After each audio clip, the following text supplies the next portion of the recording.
Periksa tuh sekalian BUMN. Periksa tuh presiden bila perlu. Kenapa orang terbaik dicopot? Makanya saya juga bilang sama Pak Jaksa, kalau mau periksa di Indonesia kasih tahu saya bisa kasih tahu Pak. Banyak bisa ditangkapin Pak. Karena misalnya saya nego dengan Exxon, saya mau minta bagian saham. Itu ternyata negosiasi di lapangan golf itu jauh lebih murah daripada naik klub. Bisa dijelaskan saat itu susunan Dewan Komisaris di Pertamina siapa saja? Wah, saya cuma ingatnya ada Pak Fikri, ada Pak Budi Gunawan. Ada berapa? Ada komisaris utama, kemudian di bawah. Saya komisaris utama. Komisaris utama cuma satu ya? Ada wakilnya, ada itu wakil dari Wamen. Pak Archandra. Pertama Pak Pahala. Oke. Sebelumnya Pak Suhasil. Pak Suhasil. Okay. Waktu saya baru masuk Pak Suhasil. Oke, kalau lupa. Mohon maaf Pak, saya lupa juga. Pertanyaan selanjutnya, di antara para terdakwa ini, apakah ketika saudara menjabat selaku komisaris utama, ada yang saat itu menjabat selaku direksi di PT Pertamina? Seingat saudara saksi. Seingat saya belum ya waktu itu ya. Anak-anak muda ini belum. Belum ya. Nah, di subholdingnya masih ingat? Belum juga. Oke.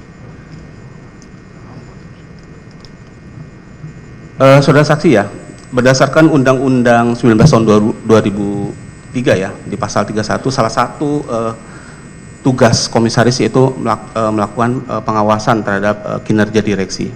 Yang menjadi pertanyaan saya, bisa saudara saksi jelaskan secara singkat saja mekanisme serta bentuk pengawasan saudara saksi selaku komisaris utama terhadap direksi baik di holding maupun subholding seperti apa?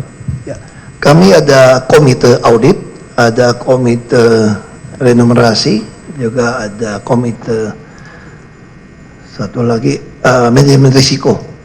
Itu kita ada komitenya dan pasti kami ini kan kolektif. Oke. Kolektif. Lalu subholding itu juga punya komisaris, dewan komisaris sendiri. Nah, lalu bagaimana hubungannya? Kami selalu mengikuti bersama membuat rencana kerja anggaran perusahaan RKAP setiap akhir tahun yang kemudian disahkan oleh pemegang saham, diwakili tentu Menteri Keuangan, diwakili oleh Menteri BUMN. Nah, disitulah kami setiap bulan melakukan monitoring pelaksanaan RKAP tersebut. Dan kami juga menerima laporan dari whistleblower ataupun dari 135. Kalau ada laporan yang masuk, kami biasa menugaskan komite audit untuk memeriksa. Dan kalau ada pemeriksaan yang dirasakan ada masalah, biasa kami minta BPKP atau BPK untuk turun untuk memeriksa. Jadi prosedurnya seperti itu. Oke. Tentu kami juga berhak memberikan masukan-masukan saran untuk perbaikan. Misalnya yang kami lakukan, kami membuat sebuah program optimalisasi biaya kepada seluruh jajaran sampai ke bawah. Di situ ada pemotongan biaya, ada penambahan pemasukan, revenue enhancement, dan yang ketiga itu adalah cost avoidance. Dan perlu Pak Jaksa ketahui, Pak Hakim ketahui, di masa kami inilah Pertamina mencapai keuntungan terbesar dalam sejarahnya. Tiap tahun naik, puncaknya di tahun 2023 sebelum saya tinggalkan untung 4,7 miliar dolar. Itu yang bisa kami laporkan. Oke. Jadi setiap tahun untung. Oke, salah satu dokumen yang akan dijadikan rujukan komisaris ketika melakukan pengawasan terhadap direksi tadi sudah sebutkan RKAP ya, Rencana Kerja Anggaran Perusahaan. Kemudian ada juga dikenal dengan RJPP, Rencana Jangka Panjang Perusahaan ya. Apakah tadi kan sudah saksi menjelaskan dimulai di 2018 subholding itu terbentuk di PT Pertamina ya. Apakah RJPP dan RKAP di subholding itu berbeda atau terpisah dengan RKAP maupun RJPP di holdingnya sendiri di PT Pertamina? 2018 kayaknya belum ada subholding ya. Kayaknya belum. 2020 atau 2021 ya, baru ada subholding. Okay. Jadi prinsipnya waktu kami menyusun RKAP itu seluruh subholding sampai cucu cicit itu harus susun. Sampai pelita air pun harus susun. Okay. Dan kami biasa itu menghabiskan 1 minggu bersama dari seluruh direktorat untuk menyusun, lalu kami tanya, ini targetnya kemana? Karena itu pedomannya, kalau mereka melanggar dari RKAP pemakaian keuangan, itu bisa pelanggaran. Tapi operasional kami tentu Dewan Komisaris tidak sampai mengurus ke operasional. Oke, berarti komisaris itu yang menjadi salah satu pedomannya RKAP dalam pelaksanaan tugas-tugas direksi di bawah. Itu yang kami monitor dan laporan tiap bulan. Oke. Jadi seluruh subholding, holding, sampai cucu cicit perusahaan harus ikut rapat untuk memonitor kenapa rugi, karena patokan kami yang penting kan untung nggak. Kalau nggak untung pasti kami kejar. Dasarnya kenapa nggak untung itu, Pak. Oke, terima kasih saudara saksi. Kemudian keterangan Ibu Nike, saksi sebelum persidangan ini, menjelaskan bahwa salah satu misi yang diemban oleh Pertamina selaku BUMN energi utama yaitu sebagai menjalankan public service obligation atau PSO, Pak ya, untuk menyediakan BBM itu baik Pertalite maupun solar. Nah, saudara selaku komisaris utama, bagaimana saudara bisa memastikan bahwa direksi-direksi baik di holding maupun subholding itu menjalankan fungsi PSO yang diamanatkan oleh pemerintah tadi? Ya pertama kan nggak bisa bohong ya Pak ya. Kalau di SPBU kosong kan ketahuan mereka nggak kerja Pak.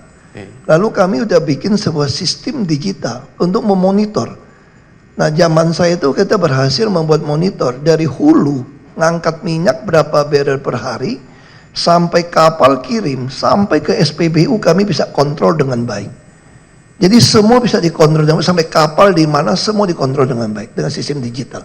Maka di situ kami bisa mengurangi dampak kerugian atau pemborosan yang tidak sengaja terjadi.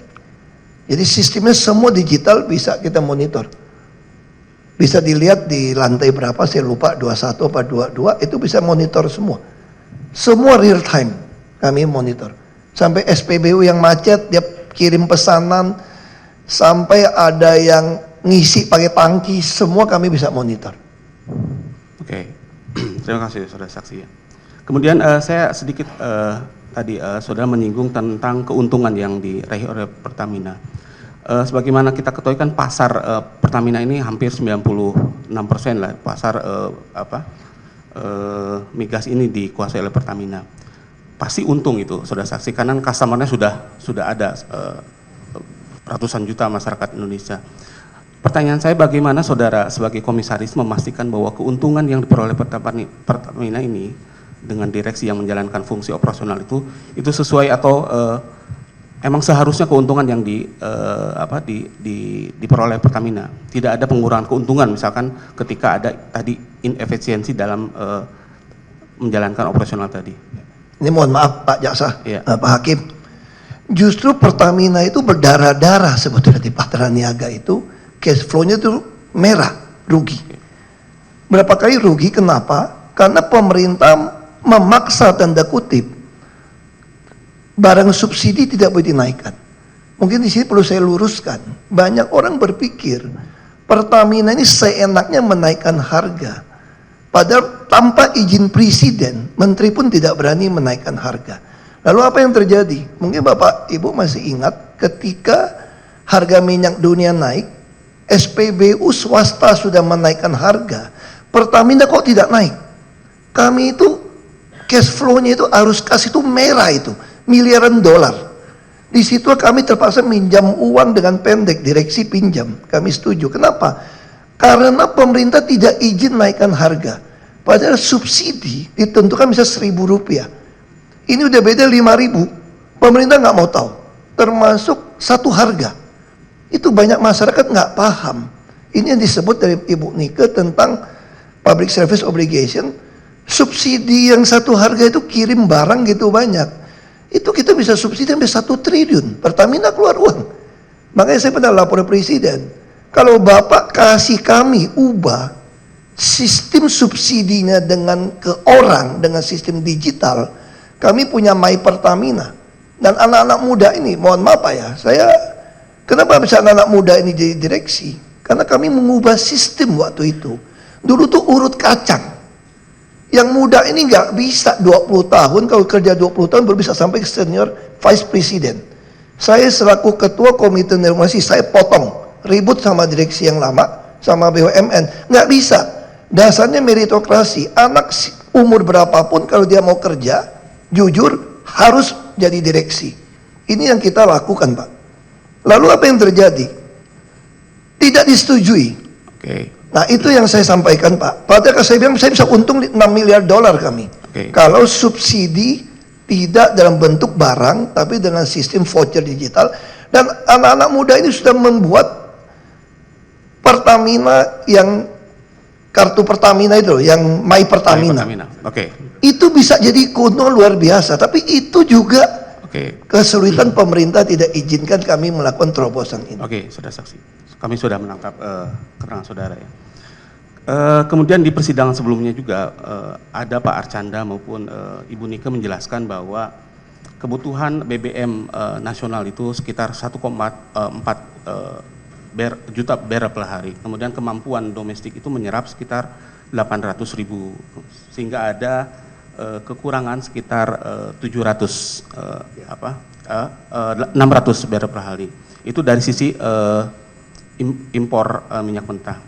Kemudian ada juga kondisi sebelum di 2018 sudah saksi, ada faktanya bahwa ada 255.000 barrel per hari itu yang bagian minyak mentah bagian negara itu yang dilakukan ekspor pada akhirnya. Kemudian dampaknya untuk memenuhi kebutuhan BBM kita melakukan impor juga terhadap minyak mentah yang sama. Kemudian ada impor BBM. Ini terjadi secara dan waktu yang bersamaan. Nah, kondisi seperti ini apakah saudara selaku komisaris pernah mendapatkan informasi atau laporan dari direksi terkait adanya kondisi seperti ini? Ada minyak mentah yang ekspor, tapi ada di sisi lain ada pelaksanaan impor baik minyak mentah maupun BBM. Ya, tentu mohon maaf saya teknis tidak kuasai betul, tapi yang kami dengar mungkin Pak Jaksa harus pahami juga sedikit. Minyak mentah itu bermacam-macam jenisnya Pak Jaksa.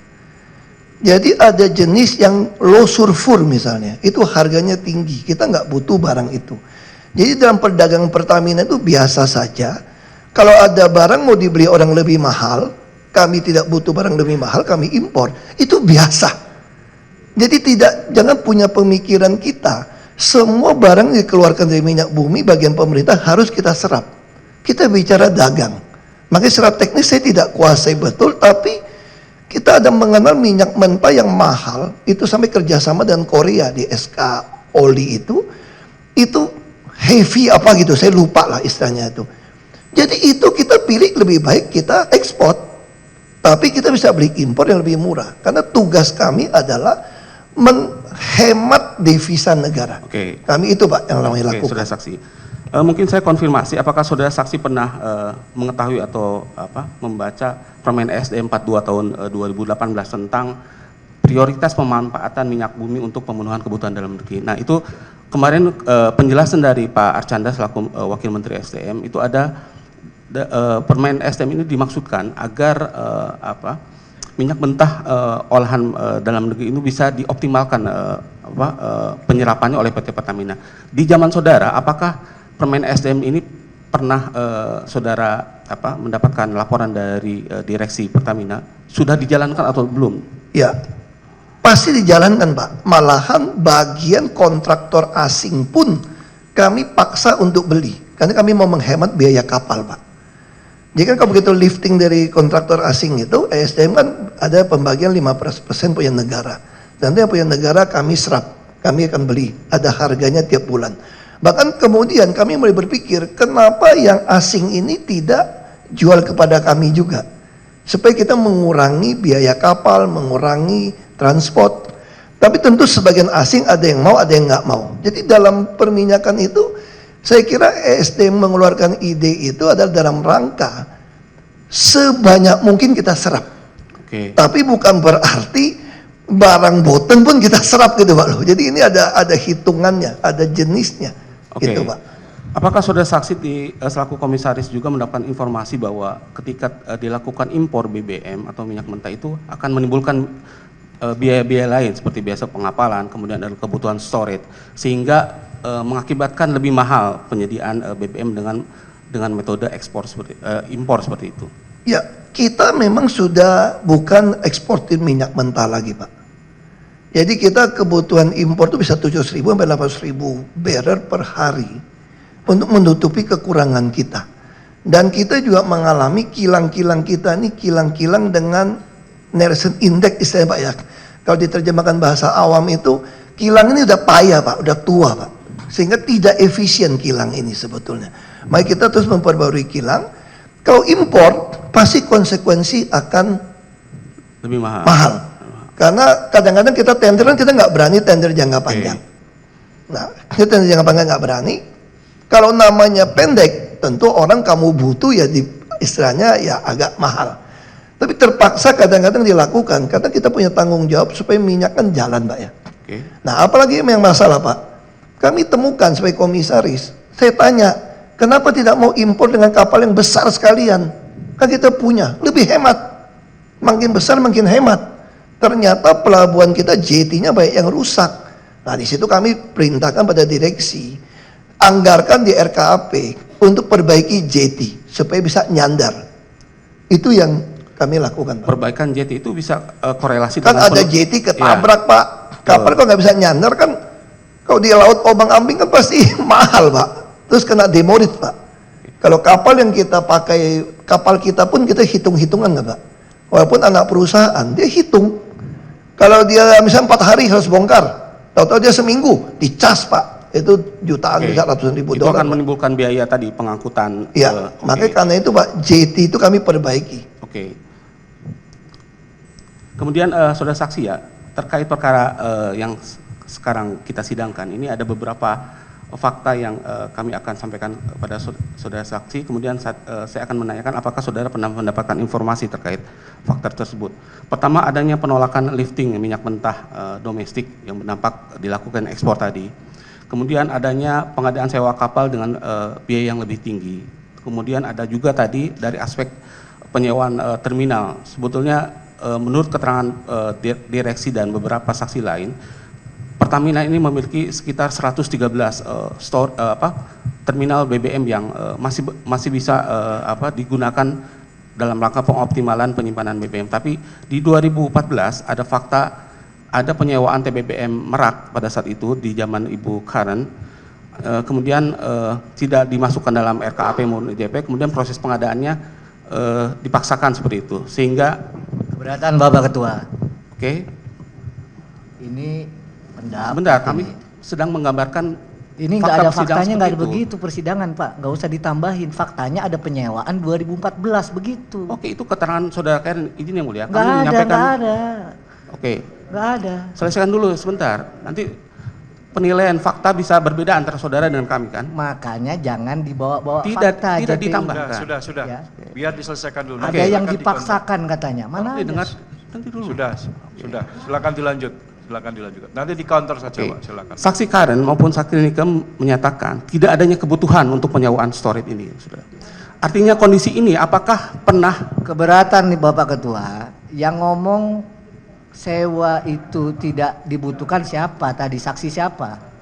nanti saya konfirmasi ke Bukan saksi siapa? Sudah. Saksi Nika ada menjelaskan. Nggak ada. Sebentar. tidak Silakan nanti di counter. Nah, kan ada catatannya masing-masing toh. Nanti gilirannya silakan dikonfirmasi lagi. Gitu ya. Silakan nanti di counter lagi. Kalau kayak gini nanti nggak selesai. Dilanjutkan Pak Jaksa. Silakan. Kan Saya punya hanya- catatan masing-masing. Gitu ya. Silakan. Lanjut Pak. Masih ada keberatan lagi? Kami akan selalu keberatan kalau disampaikan yang bukan fakta. Oke, saudara saksi ya. Pertanyaan saya, apakah saudara pernah mendapatkan laporan dari direksi, baik itu dari subholding maupun holding, terkait fakta-fakta yang tadi disampaikan? Ya 2014 saya masih jauh belum masuk ke dalamnya. Enggak, ini kan periode sewanya sampai 2024, saudara saksi. Tahu. Kami tidak mungkin ngurusin operasional sewa sampai sekian panjang ke Oke. meja kami. Kecuali ada temuan BPK atau BPKP. Iya. Nah ini tidak ada. Selama saya masuk, saya ketua komite audit, ada teman saya itu, tidak pernah menerima laporan adanya temuan kemahalan seperti ini. Makanya saya cuma menduga, kalau mau minta keterangan saya, menduga sepengetahuan. Mungkin karena waktu itu JT banyak rusak. Waktu saya masuk itu, hampir semua pelabuhan terminalnya Pertamina itu rusak JT-nya. Nggak bisa sandarin kapal yang besar. Nah saya nggak tahu apa karena itu, tapi yang pasti 2014 saya belum masuk dan tidak ada temuan waktu saya masuk. Oke. Ini Pertamina selaku perusahaan yang besar Pak ya, tentu menerapkan prinsip-prinsip GCG Pak ya di dalam pengelolaan.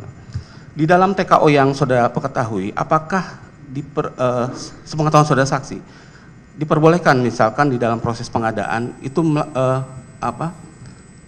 melibatkan pihak luar di dalam proses pengadaan itu, sampai misalkan di dalam penyusunan OE itu mempertimbangkan kebutuhan atau adanya kepentingan pihak luar, diperbolehkan secara TKO? Saya secara teknis kurang kuasai untuk pengadaannya. Tahu ya. Tapi saya memang mendorong perbaikan pengadaan procurement. Oke. Karena itu bagian dari optimalisasi biaya. Saya saat itu masih ingat Pak Rifa melakukan uji coba sistem supplier hair stock. Karena saya ingin tidak ada tender. Saya pengen bilang di Deokom ya, tugas dari pemerintah sesuai dengan Permen itu bahwa harus ada stok 30 hari. Saya bilang bisa sampai 3 bulan. Kalau swasta boleh taruh minyak mentah di kita dan kami beli dengan harga sesuai putusan Menteri ESDM dalam e-katalog LKPP. Kalau itu dilakukan, Indonesia akan penuh dengan jaminan energi dan kita nggak ada lagi tender yang pendek-pendek. Dan itu saya ingat Pak Rifa termasuk yang paling sering saya marah-marah. Karena begitu lambat kerjanya, saya bilang harus cepat-cepat ini. Nah itu lalu uji coba waktu itu di pulau dekat Kepri ya. Saya lupa tuh pulau apa. Nah lalu saya bilang kenapa nggak mau di Tuban? Tuban kita punya tanah luas. Nah saya kasih contoh, Tuban punya TBBM yang besar, ada pelabuhan besar. Waktu itu kami belum putuskan dengan Rosneft soal kilang.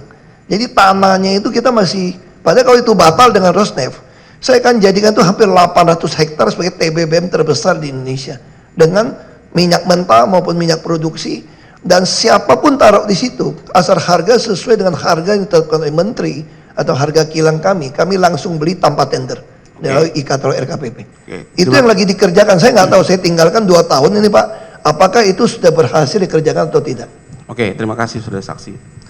Lanjut tadi terkait keuntungan perusahaan saudara saksi. Dalam persidangan sebelumnya ada fakta juga bahwa misalkan dalam satu kondisi penyewaan kapal ada kebutuhan KPI yang sudah memiliki minyak mentah, kemudian dia menyewa kapal dari PIS karena dia salah satu subholding yang memiliki core business di dalam penyediaan kapal.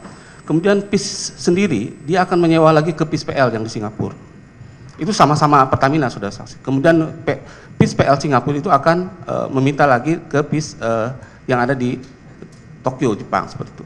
Nah kondisi ini kan menjadi mata rantai yang panjang saudara saksi. Saksi kan sering berbicara tentang efisiensi dari tubuh Pertamina. Selaku komisaris PT Pertamina, apakah saudara pernah mendapatkan fakta yang tadi sampaikan dan apa tindakan saudara selaku komisaris untuk mengefisiensikan fakta tadi, yang tadi kan jalur mata rantai ini menjadi panjang untuk penyewaan kapal saja harus memenuhi beberapa step tadi. Pertama mungkin perlu saya jelaskan ya, ini teknis juga, ini bicara dagang saja. Sewa kapal di dunia ini nggak gampang Pak Jaksa. Karena kapal ini semua beli kapal itu sudah ada kontrak. Dan kami Pertamina suka didesak untuk dadakan. Makanya mereka bikin kantor, yang saya kritisi apa? Lu kenapa kantor gitu mewah di Singapura? Kenapa kantor gitu mewah di Jepang? Gitu besar. Kecilin. Itu kami lakukan, efisiensi. Tapi ketika bicara kapal, saya juga bilang sama, kalau saya mau protes Pak Yogi cuma satu saya bilang. Saya bilang kalau mau belajar kapal, beli kapal yang besar. Karena kita kalau bicara kapal itu harus usianya muda dan kapasitasnya besar. Nggak mampu kerjasama dengan orang. Makanya saya protes Pak Yogi waktu itu, 1% saja kerja sama Jepang, marah saya. Kamu ini bercanda sama saya. Saya minta Anda kerjasama yang besar, kenapa cuma 1%? Terus terikat. Nah katanya mau belajar, Jepang juga pengen belajar 1%. Nah di dalam sidang kami, dalam pemeriksaan, tidak ada yang salah. Jadi dalam hal ini, biasa Pak. Makanya ditongkrong di Singapura itu untuk ngawasin kapal mana kosong, kapal mana yang... Jadi kapal ini gak gampang mau ambil karena semua kapal itu sudah ada muatannya. Jadi kita mesti tahu celahnya. Makanya di situ kadang-kadang kita taruh perusahaan yang ada join dengan asing supaya lebih gampang untuk dapatkan kapal. Karena ada istilahnya ada timbal balik Pak sama Jepang. Kamu kasih saya ngangkat barang saya, Nanti kamu butuh barang, saya juga angkat barang kamu. Karena kan laut ini kan menganut asas sabotage istilahnya Pak ya, kalau salah Pak ya. Sabotage itu kapal kita ini nggak bisa masuk ke Amerika, ada nggak bisa masuk ke timur. Jadi ada kapal ini, di situ gunanya kerjasama buka kantor di Dubai, buka kantor di Jepang, di Singapura, kerjasama dengan orang ambil kapal itu supaya kapal kita bisa nyebrang. Oke. Bendera kita nggak bisa ke Amerika Pak, kalau nggak beli di Amerika. Nah disitulah gunanya kita kerjasama saling tuker. Dalam hal ini saya pikir memang BPK juga nggak ketemu kesalahan, memang nggak salah juga memang dalam dagang seperti itu Pak. Oke, terima kasih saudara saksi. Tadi saudara jelaskan di awal saudara menjabat sampai dengan di awal Januari ya, Ya. Awal Januari tahun 2024 saya berhenti. Anda berhenti atau mengundurkan diri saudara saksi? Saya mengundurkan diri. Bisa dijelaskan sedikit apa dasar latar belakang Ya, saudara mengundurkan? saya harusnya sudah mengundurkan diri di akhir Desember 2023. Setelah saya selesai menyusun RKAP 2024. Oke. Sayangnya RKAP 2024 pengesahan RUPS oleh Menteri BUMN terlambat. Baru dilakukan di Januari.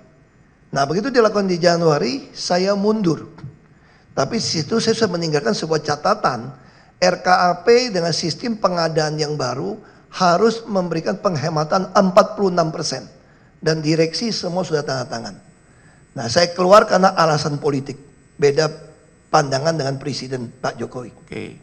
Tadi saudara juga katakan di periode saudara kan ada keuntungan yang signifikan. Setelah saudara tidak menjabat, apakah saudara pernah memantau? Saya tidak tahu, cuma tidak saya tahu. baca berita, saya tinggalkan untung 4,7 miliar dolar. Oke. Nah 2024, 2025 saya tidak tahu keuntungan berapa, tapi saya dengar lebih kecil daripada waktu saya tinggalkan. Menurun seperti itu. Ya. Oke. Terakhir saudara saksi ya. Dari awal sampai akhir sudah menjelaskan sebetulnya dari sudut pandang komisaris utama apa yang perlu diperbaiki dalam tata kelola PT Pertamina di luar tadi yang efisiensi atau hal lain. Ya. Saya kira Presiden harus berani melakukan dan DPR subsidi ke orang bukan di barang. Dan kita harus berani juga melakukan supplier head stock. Semua orang boleh taruh minyak mentah, minyak produksi di Indonesia dengan kita beli dengan e-katalog. Dengan cara itu, maka semua pengolahan akan transparan dan bagus. Kalau hari ini membuat Pertamina sangat susah dengan kewajiban mendistribusikan begitu banyak, sangat susah Pak. Itu. Pak. Terima kasih yang mulia. Izin dilanjutkan yang mulia. Izin melanjutkan yang mulia. Oke, baik. Terima kasih ya saksi. Melanjutkan untuk beberapa pertanyaan saja. Ya. Tadi selaku komisaris saksi tentu tadi sudah menerangkan tidak bisa menjelaskan secara detail mengenai hal-hal yang teknis ya. Ya. Meskipun tadi ada beberapa informasi yang saudara dapatkan, lalu kemudian saudara bisa menjabarkan secara detail ya. Ya. Oke, baik. Ini kan saudara melakukan pengawasan tadi, ada dua kan, pengawasan maupun sifatnya memberikan saran. Ya. Informasi atau bahan untuk melakukan pengawasan, ya, itu saudara peroleh dari mana dan dalam bentuk apa biasanya? Ya, kami itu sebelum rapat kami sudah monitor di RKAP. Ya. Makanya pertama saya masuk ke Pertamina, saya tidak tahu saldo uang di bank sampai cicit perusahaan berapa. Oke. Makanya pada saat itu saya tugaskan Ibu Emma melakukan digitalisasi. Sehingga saya tahu persis uang itu seluruh perusahaan ketahuan. Makanya kami membangun sebuah sistem digital menghubungkan itu semua. Oke. Dan monitor itu kami bisa monitor setiap saat. Di dalam kita ada Pertamina terlalu canggih Pak, uangnya banyak Pak. Kita punya Microsoft, ada namanya tuh saya lupa tuh. Saya tinggal buka di iPhone saya atau di iPad saya bisa ikutin semua minyak, uang, semua saya bisa ikutin. Sehingga mereka nggak bisa bohongin kami, bahkan ada joke begini. Direksi kalau hari rapat dengan saya, itu malamnya tuh kuliah, belajar semua. Karena saya kan kejar sampai detail dengan data yang digital saya punya. Jadi itu dengan monitor RKAP dengan data, saya lupa ada berapa aplikasi, itu tinggal buka di iPad semua keluar. minyak semua saya bisa kontrol dengan baik.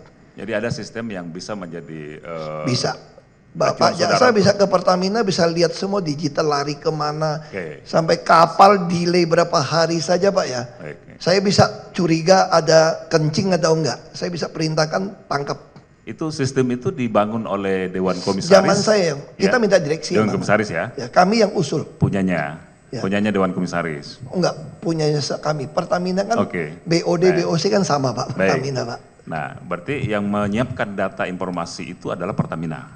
Ya. Direksi ya, kira-kira seperti itulah ya. Bukan direksi Pak, masing-masing direktorat. Masing-masing direktorat. Sampai ke bawah, direksi pun tidak bisa kontrol Oke, orang memasukkan baik. data Pak. Baik. Nah, selain informasi itu, saudara Dewan Direksi bisa secara inisiatif mencari informasi tersendiri di luar itu. Dewan Komisaris. Iya. Kami whistleblower yang Oke, dipasang. salurannya adalah whistleblower. Iya, nomor pengaduan itu langsung ke saya. Oke, banyak Dan- pengaduan Pak di sana Pak, selama periode saudara. Pernah pengaduan soal pengadaan, Oke. ada berapa perusahaan orang kalah bersaing, Oke. itu kita bisa terima.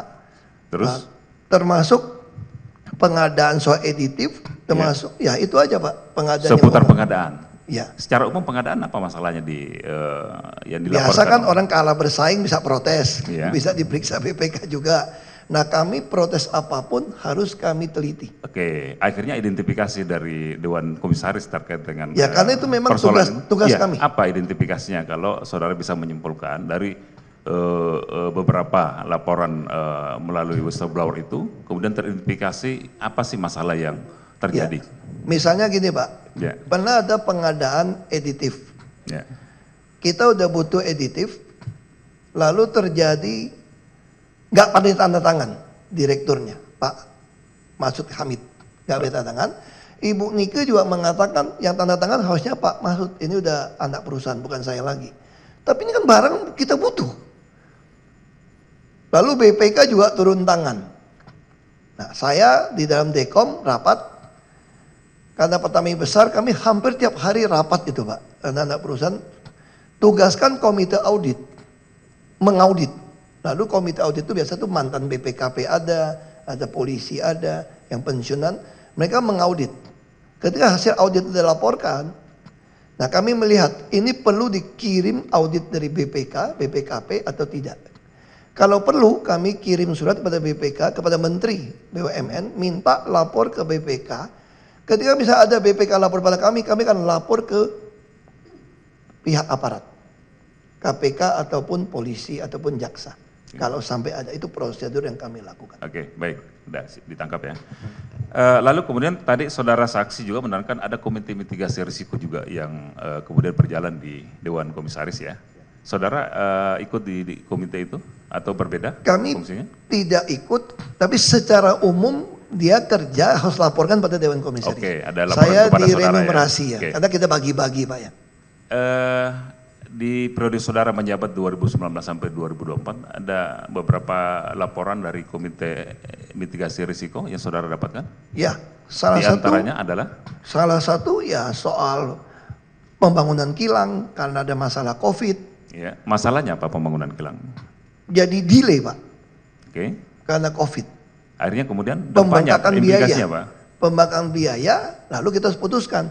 Ini mau dihentikan atau mau diteruskan. Kalau teruskan tambah biaya. Tentu kami akhirnya lempar kepada Menteri BUMN lagi Pak. Oke. Dalam RUPS. Apakah ini terus atau tidak? Kami bikin surat kepada Menteri BUMN. Proses seperti itu Pak. Baik, saya melanjutkan ini di keterangan saudara ada beberapa keterangan ya, Ya. di poin 10 khususnya ya. Ada beberapa penyimpangan yang saudara identifikasi dan saudara terangkan ya. Di poin 10 huruf A ini ada peningkatan kuota impor ya. Nah, sebelum masuk ke poin A ini saudara menyampaikan narasi atau keterangan adalah pada saat menjabat selaku komisaris utama PT Pertamina Persero sejak November 2019 ya sampai dengan 2024 terdapat beberapa penyimpangan. Ya, nanti saya singkat aja ringkas. Di antaranya adalah saya memulai dari poin A ini. Adanya peningkatan kuota impor minyak mentah dan impor produk kilang. Itu yang apa? Perasa itu yang saya garis bawahi ya. Bisa dijelaskan lebih lanjut apa sih yang terjadi di sana Jadi sehingga yang disebut saudara penyimpangan- mengidentifikasi ini selaku Ya, penyimpangan. Silakan. ketika ada laporan tender editif untuk blending di kilang, itu bermasalah untuk Patraniaga. Saya lupa waktu itu untuk Pertamax Turbo atau apa gitu loh. Ya. Nah disitulah kita periksa, kita panggil periksa. Kenapa bisa terjadi gitu loh. Nah itu yang kita lakukan. Ya. Karena ada laporan, terus kami juga temukan ada pengadaan, itu beberapa PT itu, satu PT diganti nama. Maka itu juga kami sampaikan. Itu juga ada juga penyimpangan, harga pengadaan itu barang sama, ganti nama bisa berbeda. Nah itu semua kami periksa, kami laporkan pada direksi untuk diperbaiki. Makanya saya sampaikan, kalau sistem procurement kita perbaiki, di RKAP 2024, direksi tanda tangan semua, itu kita akan penghematan 46%. Ya. Itu yang saya maksud, penyimpangan di sini adalah yang mengganggu optimalisasi biaya kami. Oke. Nah, jadi mahal pengadaannya. Baik. Ini kan salah satu output ya dari tugas pengawasan Dewan Komisaris ini adalah memberikan juga masukan, Ya, betul. saran. Ya. Kalau misalnya ya direksi menemukan satu pelanggaran atau penyimpangan yang serius nih dilakukan oleh direksi atau terkait dengan tata kelola yang ada di holding maupun subholding, outputnya apakah juga saran atau rekomendasi atau dia produknya tertentu gitu loh? Rekomendasi kami pecat Pak, Ya, pecat direksinya. direksinya. Kalau sampai ada kasus. Kalau misalnya ada pelanggaran Ya, serius. sayangnya 2 tahun terakhir keputusan mengangkat direksi atau bukan itu tidak melalui Dekom sama sekali. Langsung di bypass oleh Menteri BUMN. Makanya di situ saya sampaikan pada Pak Jaksa yang pertama, Ya. di situ saya sampaikan pada Pak Presiden, kalau Anda betul-betul mau saya perbaiki Pertamina, kasih saya jabatan dirut atau enggak sama sekali. Dan ketika usulan saya ditolak soal subsidi segala macam, program tidak lakukan, saya nyatakan saya mundur. Saya bukan kejar gaji, bukan kejar jabatan. Saya kejar legacy untuk memperbaiki Pertamina kok. Kalau Anda nggak sepakat dengan saya, walaupun Anda presiden, saya berhenti. Oke, cukup. Itu ya. saya lakukan, Pak. Udah saya tangkap itu ya. Sebetulnya pertanyaan saya gini, Rikas Pak ya. Kalau dia sifatnya pelanggaran atau penyimpangan, itu kan tadi tetap outputnya adalah rekomendasi kan, seperti itu ya. Ya. Nah, saya kembali ke bentuk penyimpangan yang saudara sebut di poin 10 huruf A, ya. Di antaranya adalah peningkatan kuota impor nih. Ya. Ada isu yang kemudian menjadi perhatian Dewan Direksi nggak? Apa sih yang masalah dengan peningkatan impor itu? Saya tidak sebelum- mengatakan sebelum- penyimpangan di impor loh. Ini yang saya sebut tuh di B itu bisa dibaca, Pak. Jadi jangan menyatakan Tunggu sebentar, saya bacakan ya. ya, bukan penyimpangan impor loh, Pak. Kita Sebentar, saya melihat bacakan, ada saya peningkatan kuota minyak mentah, Pak ya. Bapak baca aja, Pak. Harga lebih tinggi, kita udah panggil mereka. Kita curiga, sebagai orang dagang curiga dong, Pak. iya. Nah, di situ juga kenapa saya panggil Pak Joko? Ternyata juga ditemukan di lapangan dari orang kilang. Kadang-kadang dari hulu ini ngejar target akhir tahun, dia mengirimkan bukan cuma minyak mentah, Pak. Ada air dan ada pasir. Itu yang membuat kilang itu ketika kami bagi subholding, kilang merasa dirugikan oleh keuntungan subholding hulu. Karena hulu yang penting saya melaporkan saya lifting sekian. Padahal di lifting itu dia sikat itu cepat, pasir dan air keangkat. Dia kirim ke kilang. Oke. Dulu Tunggu sebelum, sebentar. saya punya jelaskan supaya Bapak paham. Supaya Bapak paham teknis juga nih. Mohon izin yang mulia, boleh saya ingatkan. Mohon kepada- izin yang mulia. Bentar, Kalau sebentar, boleh, biarkan saksi ini selesai Ya, memaparkan. satu-satu. Biar Jadi- paham kita. Selama ini kita kurang paham. Ya. Ya, mohon izin yang mulia. Konteks pertanyaan saya ingin mengingatkan kepada saksi, konteks pertanyaannya kami adalah yang terkait dengan pertanyaan itu. Nah, saya ingin mengingatkan kepada saksi, pertanyaan kami sebetulnya bukan di situ. Jadi mohon dijelaskan dulu. Sebentar sebelum jawab ya. Sebentar. Ya, ya. Sebelum dijawab, ya, saksi coba mencermati dulu, selesaikan dulu pertanyaan kami baru dijawab ya. Karena konteks pertanyaan kami sebetulnya keterangan saksi juga nih. Betul. Ya, Justru saya ya. bilang, saya mau jelaskan keterangannya ke Ya. arah mana gitu. Saya belum Jangan- selesai, saya belum silakan, selesai. silakan. Nah, keterangan saksi adalah ini beberapa penyimpangan itu kan keterangan saksi juga di poin 10 ini sebelum masuk ke poin A itu ya. Nah, konteks pertanyaan saya tadi adalah masih di keterangan saksi ini adalah ada peningkatan kuota impor. Nah, di sini sebenarnya detail ini penjelasannya ini. Ada misalnya tidak dapat diserap seluruhnya, tidak dapat masuk ke Pertamina itu bahasa saksi. Ini yang konteks itu yang saya ingin tanyakan sebetulnya. Betul. Jadi agak berbeda dengan tadi ya. Ya, makanya saya sampaikan, kami Dekom, kan kita awam kan, kami heran kenapa ada minyak diekspor, kenapa ada minyak diimpor. Oke, silakan. Sama kayak Pak Jaksa juga gitu loh. Kami tentu menduga ini penyimpangan kan, makanya di situ kita panggil direksi. Oke. Dari direksi dipanggil, kami jadi paham. Oh ternyata ini tidak semua kilang bisa ngolah. Terus yang kedua, teman-teman di kilang ini menolak kiriman minyak mentah dari hulu. Karena ada pasir, ada air. Makanya kami dipanggil direksi semua. Oke, sekarang kita bikin aturan baru. Kalau barangnya jelek, walaupun ini barang sendiri, tolak. Oke. Karena kalian sudah dibagi dari subholding. Tapi kalian tetap harus bisa produksi. Nah di sini kita sampaikan penyimpangan itu udah di-clearkan. Tapi penyimpangan mana yang jadi kita laporkan lagi, diperiksa audit? Soal editif. Kan di bawah B ada Pak. Ya, saya belum ke Nah, B. jadi itu yang saya sampaikan. Ya, Jadi poin A dulu. Nah, itu Pak. Oke, udah ya. Nah, ini kan kemudian saudara juga menerangkan satu istilah yang kemudian ketika ini terjadi impor, harga lebih tinggi. Sebentar ya, jangan dijawab dulu sebelum saya selesai. Nah, pertanyaannya adalah, apakah kemudian ada satu isu ya yang jadi perhatian khusus dari Dewan Komisaris ketika saudara menjabat itu? Nah ini kira-kira Pertamina atau yang direksi yang di Pertamina pada periode itu ada ketidakpatuhan nih dengan permen tadi yang diterangkan oleh rekan kami 42 ini yang terkait dengan pemenuhan kebutuhan dalam negeri yang prioritas itu. Sampai ke situ nggak ada satu kesimpulan atau satu pemikiran ini jadi isu nih ketika ini terjadi terus menerus ini bisa menjadi satu frame bahwa Pertamina tidak patuh terhadap kebijakan dan regulasi yang sudah ditetapkan. Ya tentu kami Dewan Komisaris ini kerjanya ya suuzon. Ya. Karena kami ditugaskan dibayar untuk mengawasi. Makanya ketika terjadi kami melihat dari luar, kok kenapa impor, kenapa ekspor? Makanya tadi saya jelaskan. Setelah tahu teknis kami paham. Tidak semua minyak mentah itu sama kualitas bisa terima dari kilang.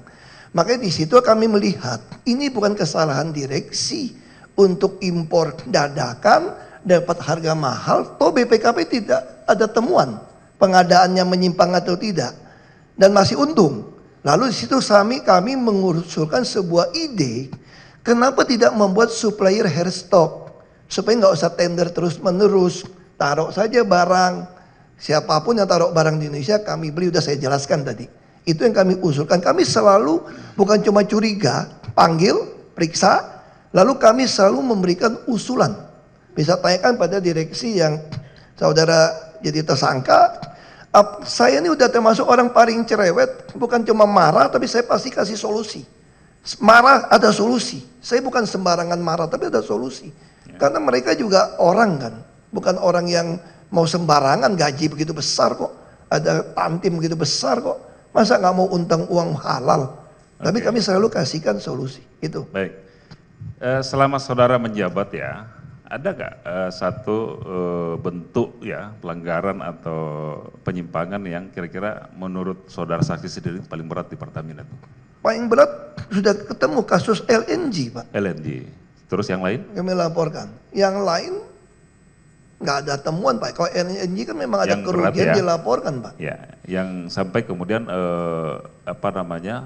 rekomendasinya dipecat ya, tadi istilah saudara ya. Ya kita kirim surat pada Menteri BUMN Pak. Oke, baik. Ini saya ingin menanyakan aja ya penegasan ya. Tadi masih di poin 10 huruf A ini keterangan saudara ini ada dua nama, namanya Pak Joko Priyono dan Pak Masud Kamid. Dua-duanya mantan direksi pada anak perusahaan Pertamina Subholding ya. Satu KPI, satu PPN. Ini istilah saudara sebut di sini yang sudah dicopot ini. Ini ada persoalan nggak dengan dua orang ini sehingga kemudian ini disebut sebagai mantan yang sudah dicopot ini? Ya. Ada masalah nggak dengan dua? Bagi saya dua saudara ini adalah dirut yang terhebat yang Pertamina punya. untuk mau perbaiki produksi kilang, termasuk perbaiki Patra Niaga. Makanya saya sangat senang dengan mereka. Semua yang saya arahkan dia kerjakan. Termasuk soal editif, Pak Mahfud ini lebih baik dipecat daripada dia tanda tangan kalau ada penyimpangan pengadaan. Makanya saya bilang ini adalah salah satu terbaik yang kita punya. Pak Joko ini, Copot ya istilahnya. ini orang kilang asli dari kilang. Ini orang menurut saya adalah orang yang terbaik pengetahuan tentang kilang. Dia yang kasih tahu saya kelemahan kilang, apa yang mau diperbaiki. Ketika dia dicopot, saya pun mau nangis, saya telepon dia. Dia bilang gini, Pak, udahlah Pak, saya di Jogja saja, kerja las saja Pak. Dia bilang. Saya pikir BUMN ini keterlaluan. Gitu. Mencopot orang yang bukan meritokrasi. Kenapa orang yang mau lakukan yang saya lakukan, dicopot. Ini orang terbaik Pak Joko itu. Makanya saya tulis dicopot. Makanya saya selalu bilang sama Pak Jaksa, kenapa saya mau lapor ke Jaksa? Ya. Periksa tuh sekalian BUMN. Periksa tuh presiden bila perlu. Kenapa orang terbaik dicopot? Oke, baik. Tolong pengunjung. Bisa tertib pengunjung, ini persidangan ya. Ini bukan hiburan. Oke, Tolong. baik. Jangan bertepuk tangan. Gitu ya. Baik, silakan Tuan. Ya, terima kasih Yang Mulia. Oke, tadi saya mencatat beberapa keterangan dari saksi juga bahwa kemudian sebetulnya kalau ada temuan BPK atau BPKP ya yang terjadi selama pengelolaan di Pertamina maupun di holding, subholdingnya, itu kemudian disampaikan kepada direksi, betul ya? Semua masuk ke Semuanya? kami Pak, komisaris Pak. Itu yang menyampaikan direksi atau BPK? Atau Kalau ada BPKP? temuan yang rahasia pun dari KPK pun dia bisa kirim pada kami Pak. Oke, Kami sering hubungan dengan KPK Pak, Ya. dalam rangka pengawasan ini Pak. baik. Kalau yang terkait dengan proses pengadaan, saudara pernah terima nggak ada satu persoalan yang kemudian menjadi temuan BPK ya di sistem pengadaan di Pertamina? Ada, saudara pernah mendapatkan informasi?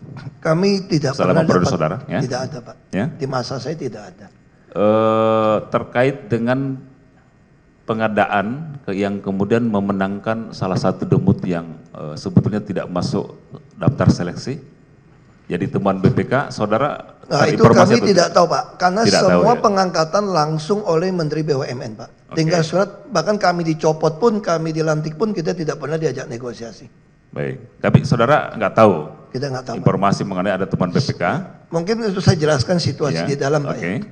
Saya pernah waktu baru jadi komut, tiba-tiba ada direktur yang dicopot dari holding. Saya marah di dalam rapat. Ini apa-apaan, kok komut nggak tahu ada direktur diganti dari menteri. Lalu ada bagian Kolsek, siapa itu Kolsek itu, corporate secretary, dia angkat tangan.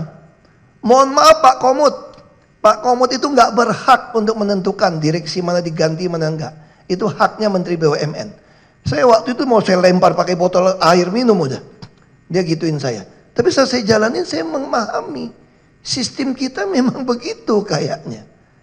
Makanya saya terus lapor pada presiden 1 tahun 2 tahun tidak ada reaksi.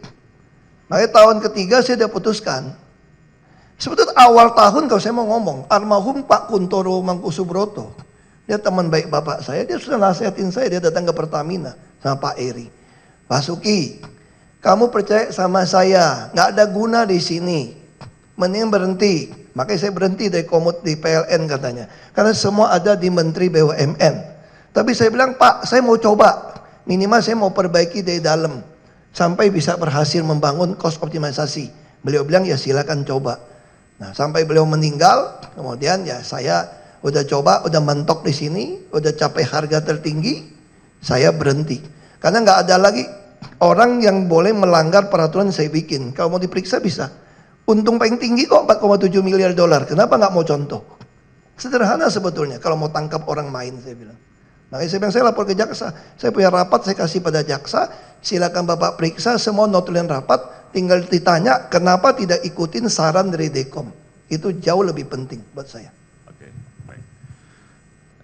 Berikutnya, apakah saudara juga pernah mendapatkan informasi atau laporan ya temuan dari BPK misalnya terkait dengan kegiatan pengelolaan di hilir, misalnya penjualan BBM misalnya, yang kemudian Pertamina atau subholding kemudian menjual Pertamina, menjual BBM yang di bawah bottom price yang telah ditetapkan. Ada informasi seperti itu, Itu operasional kita tidak bisa campurin, Pak ya.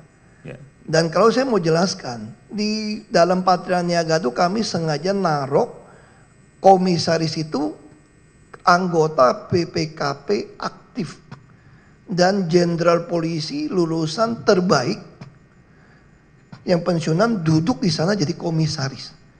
Jadi selama ini mereka tidak pernah melaporkan pada kami ada penyimpangan. Nah, soal kalau dibilang ada temuan dagang lebih murah, lebih mahal, dalam perdagangan minyak itu sangat wajar, Pak, karena mereka bidding, Pak.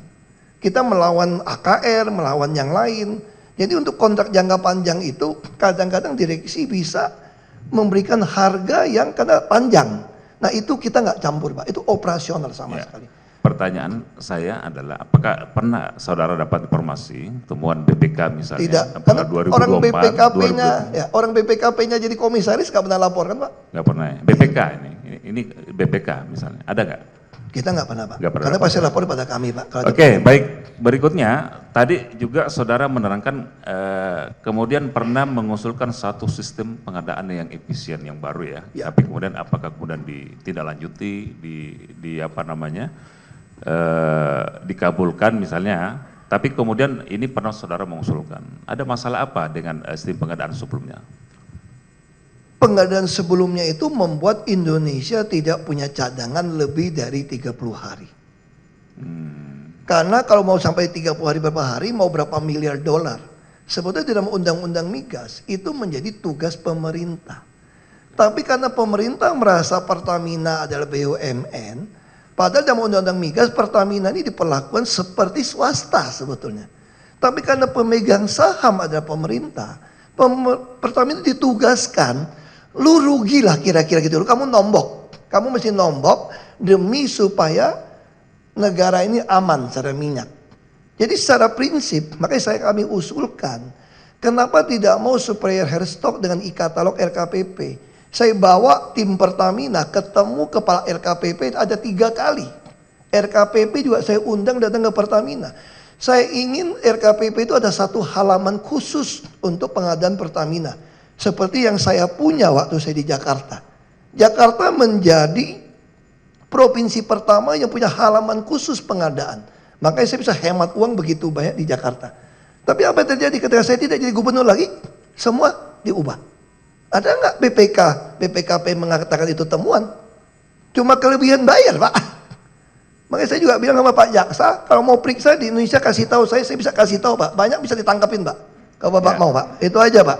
Oke, baik. Satu pertanyaan lagi dari saya ya, mungkin kawan kami bisa menambahkan. Dewan Komisaris itu juga mengawasi soal etika perilaku personal dari direksi maupun Betul. Betul ya? Betul. Termasuk itu ya? Ya. Bagi komisaris di periode saudara, kalau pertemuan-pertemuan yang kaitannya dengan goal bersama antara direksi misalnya dengan pihak-pihak lain yang punya kepentingan sebetulnya dengan proses pengadaan, itu bagaimana menurut direksi Dewan Komisaris? Ini soal pribadi ya. Saya dulu paling benci main golf, Pak. Oke, silakan. Saya melarang semua orang Pemda tidak boleh main golf karena kita kerja terlalu banyak. Tapi ketika saya masuk ke Pertamina, saya baru menyadari semua orang minyak dari Amerika, Chevron, Exxon ngajak main golf terus. Saya kan malu, Pak, nggak bisa mukul, Pak. Saya terpaksa pergi sekolah golf supaya bisa menemani mereka. Karena misalnya saya nego dengan Exxon, saya mau minta bagian saham. Itu ternyata negosiasi di lapangan golf itu jauh lebih murah daripada naik klub. Saya kira golf adalah tempat negosiasi paling sehat, paling murah. Jemur jalan murah. Dan bayarin anggota main itu sangat murah. Makanya saya belajar golf, saya menjamu orang-orang Exxon untuk main golf. Saya sampai ke Chevron diajak main golf, minimal saya tidak main 138 lah kira-kira gitu loh. main 100 masih oke. Nah itu biasa Pak. Dan bahkan kami di dalam lapangan golf itu suka isi-isian juga Pak, apresiasi Pak. Apresiasi Pak, bukan judi Pak itu Pak. Jadi ini sesuatu yang di lapangan golf Bapak bisa cari, yang mungkin agak bahaya. Saya masih ingat nasihat Pak Rifa pada saya, dia ngomong begini, istri saya cuma pesan begini Pak, kalau main golf, apa? Jangan lihat pataki dia katanya ya, nanti bahaya katanya. Itu aja Pak kita joknya Pak yang bahaya Pak. Cukup dari kami yang mulia. Cukup ya, tidak ditambahkan lagi ya. Silakan dari penasihat hukum Pak Rifa, Pak Maya, dan Pak Edward Cornelius. Silakan. Yang sudah ditanyakan tidak perlu ditanyakan lagi. Terima kasih Bapak Ketua, izin.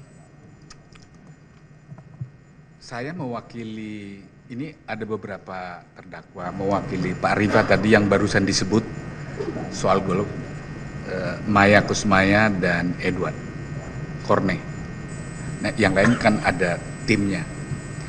Jadi pertanyaan saya yang berhubungan dengan mereka bertiga, tapi bisa juga relevan dengan yang lain. Kami sudah mencatat tadi apa yang disampaikan oleh saksi dengan baik ya. Tapi ada penegasan-penegasan yang ingin kami sampaikan dalam rangka pembelaan ketiga terdakwa ini. Tadi menyebutnya anak muda. Betul memang masih muda ya dibandingkan Pak Ahok ya? Gini Pak, di Pertamina itu kalau mau sampai posisi senior vice president, dulu sebelum saya masuk minimal kerja 20 tahunan. Maka itu yang kami rombak. Di situ ada hasilnya anak-anak muda, maksud saya umur 30-an, 40-an ini, dulu bisa 50-an baru bisa posisi. Akhirnya mereka bisa duduk di posisi senior vice president waktu muda. Yang penting mau menuruti saran kami, mau menjalankan RKAP dengan baik, maka jadi promosi. Ya sempat dulu direksi SDM yang lama protes Pak. Makanya saya katakan anak muda, saya udah 60 tahun Pak.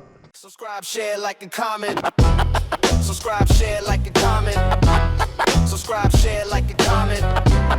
Subscribe, share, like, and comment. Subscribe, share, like, and comment.